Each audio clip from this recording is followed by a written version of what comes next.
आखिरी प्रयास। एक समय की बात है। एक राज्य में एक प्रतापी राजा राज करता था।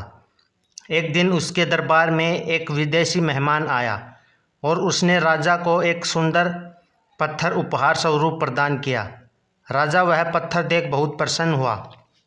उसने उस पत्थर से भगवान विष्णु की प्रतिमा का निर्माण कर उसे राज्य के मंदिर में स्थापित करने का निर्णय लिया और प्रतिमा निर्माण का कार्य राज्य के महामंत्री को सौंप दिया।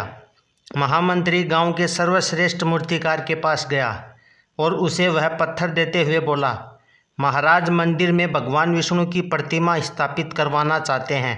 7 दिवस के भीतर इस पत्थर से भगवान विष्णु की प्रतिमा तैयार कर राजमहल पहुंचा देना।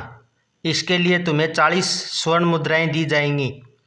40 स्वर्ण मुद्राओं की बात सुनकर मूर्तिकार खुश हो गया और महामंत्री के जाने के उपरांत प्रतिमा का निर्माण कार्य प्रारंभ करने के उद्देश्य से अपने औजार निकाल लिए। फिर अपने औजारों में से उसने एक हथौड़ा लिया और पत्थर तोड़ने के लिए उस पर हथौड़े से वार करने लगा, किंतु पत्थर जैसे का तैसा रहा। मूर्तिकार ने हथौड़े के कई वार पत्थर पर किए, लेकिन पत्थर फिर भी नहीं टूटा। अनेकों बार प्रयास करने के बाद मूर्तिकार ने अंतिम बार प्रयास करने के उद्देश्य से हथौड़ा उठाया, किंतु यह सोचकर पत्थर पर प्रहार करने से पूर्व ही उसने अपना हाथ खींच लिया कि जब इतने प्रहार करने के बाद भी पत्थर नहीं टूटा तो अब क्या टूटेगा।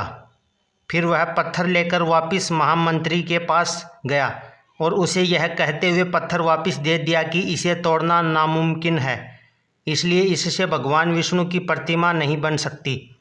महामंत्री को राजा का आदेश हर हाल में पूर्ण करना था, इसलिए उसने भगवान विष्णु की प्रतिमा निर्मित करने का कार्य गांव के एक साधारण मूर्तिकार को सौंप दिया।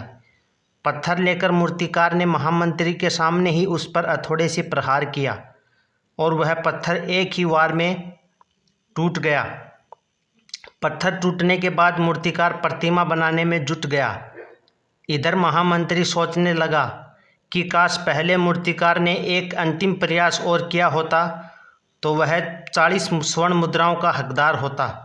इस कहानी से हमें यह सीख मिलती है दोस्तों, हम भी अपने जीवन में ऐसी परिस्थितियों से कई बार सामना करते हैं। कई बार किसी कार्य को पूरा करने से पूर्व ही हमारा आत्मविश्वास डगमगा जाता है और हम प्रयास करने से पूर्व ही हार मान लेते हैं। यदि जीवन में सफलता प्राप्त करनी है तो बार बार असफल होने पर भी तब तक प्रयास करना नहीं छोड़ना चाहिए जब तक सफलता प्राप्त न हो जाए।